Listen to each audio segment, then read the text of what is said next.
ভাবুন একবার, এমন একটি আমল যেটা কেউ দেখে না, কেউ জানে না, শুধু আপনি আর আপনার রব। এই আমলই হয়তো কিয়ামতের দিন আপনাকে আগুন থেকে বাঁচাবে। এই আমলই হয়তো আল্লাহর রহমত ডেকে আনবে, যখন সব আমল কম পড়ে যাবে। আজ আমরা কথা বলবো গোপন আমলের গুরুত্ব নিয়ে। ইসলামে আমল শুধু কাজ না, আমল হলো নিয়াত।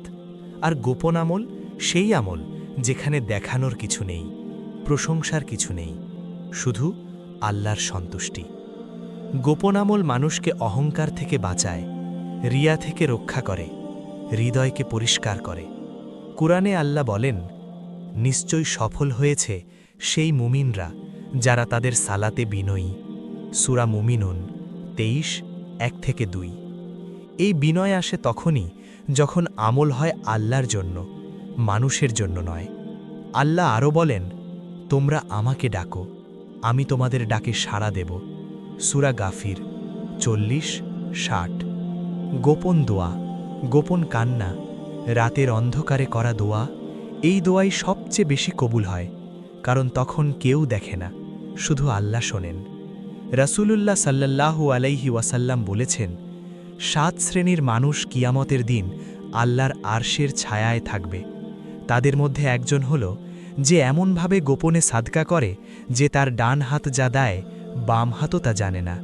সহিহ মুসলিম। এটা গোপন আমলের শক্তি, এটা আল্লাহর কাছে কতটা প্রিয় এই হাদিসই তার প্রমাণ। আজ আমরা অনেক আমল করি, কিন্তু কতটুকু গোপন? একটু ভাবুন, আপনার কি এমন কোনো আমল আছে যেটা কেউ জানে না? একটা গোপন দোয়া, একটা গোপন সাদকা, একটা গোপন কান্না? যদি না থাকে, আজ থেকেই শুরু করুন। মানুষ ভুলে যায়, মানুষ ছেড়ে যায়, কিন্তু আল্লাহ ভুলে যান না।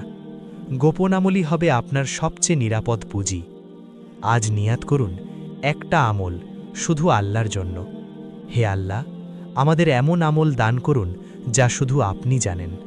রিয়া থেকে আমাদের রক্ষা করুন। গোপন আমলের মাধ্যমে আমাদের আখিরাত সহজ করে দিন। আমিন।